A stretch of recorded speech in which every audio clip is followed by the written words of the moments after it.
Eu sou Mário Persona e essas são as respostas que eu dei aos que me perguntaram sobre a Bíblia. Você escreveu perguntando o que impede a sua comunhão.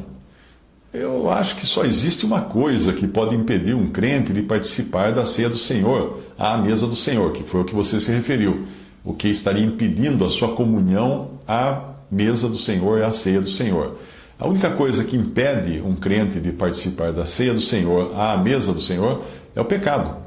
Se for pecado o que impede você de pedir o seu lugar à comunhão para participar da ceia do Senhor, à mesa dele, então nós já não estamos falando mais da vontade do Senhor, e sim da vontade da carne.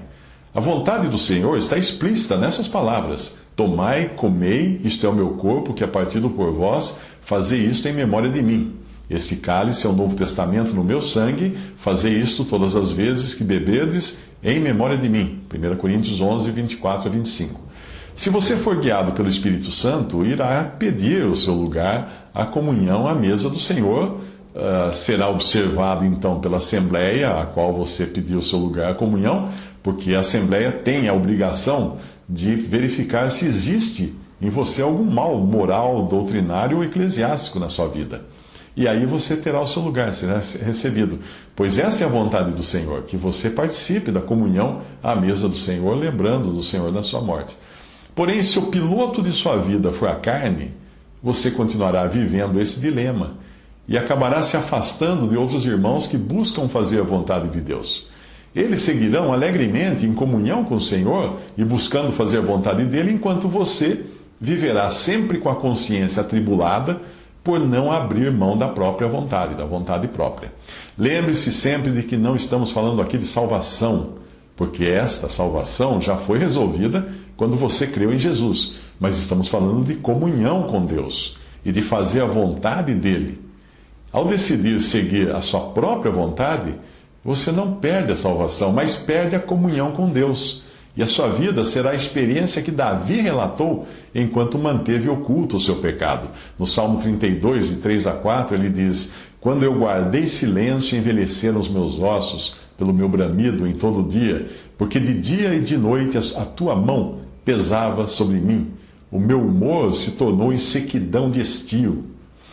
Felizmente, Davi percebeu o seu erro e confessou o seu pecado, contando assim com a restauração que só Deus pode proporcionar.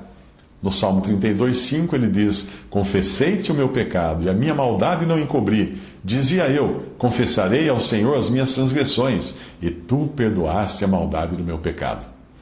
Davi encontrou graça ao orar a Deus e percebeu que o seu acesso ao trono da graça não estava impedido, e que Deus o guardava, pois ele podia se esconder em Deus e ser ali preservado da angústia que vinha de fora, já que aquela angústia que vinha de dentro, causada pelo seu pecado não confessado, havia sido resolvida ali.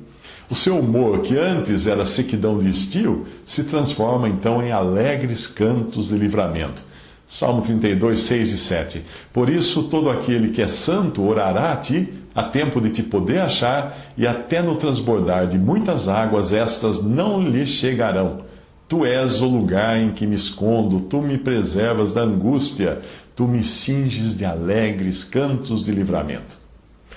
O salmista, então, aproveita para lembrar-se de onde poderia sempre encontrar a direção certa a seguir, ficando tão próximo do Senhor ao ponto de poder ser guiado com um mero olhar, como faz um pai com seu filho.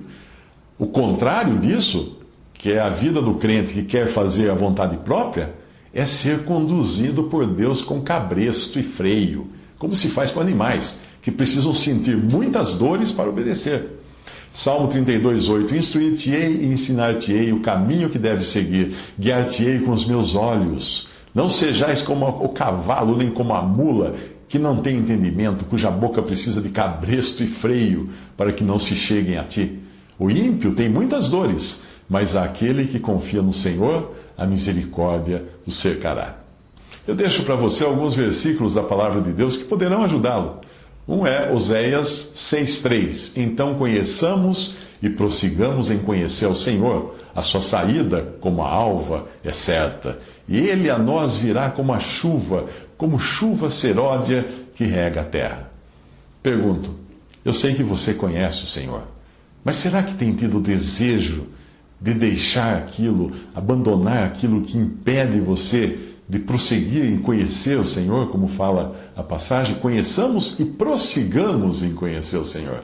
Será que tem alguma coisa? A vida do cristão é de fé em fé. E se nós tropeçamos em alguma coisa, nós não saímos do lugar, ficamos parados.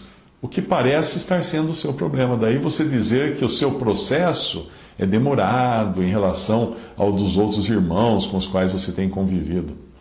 Hebreus 12:1 diz: portanto nós também, pois que estamos rodeados de uma tão grande nuvem de testemunhas, deixemos todo o embaraço e o pecado que tão de perto nos rodeia e corramos com paciência a carreira que nos está proposta.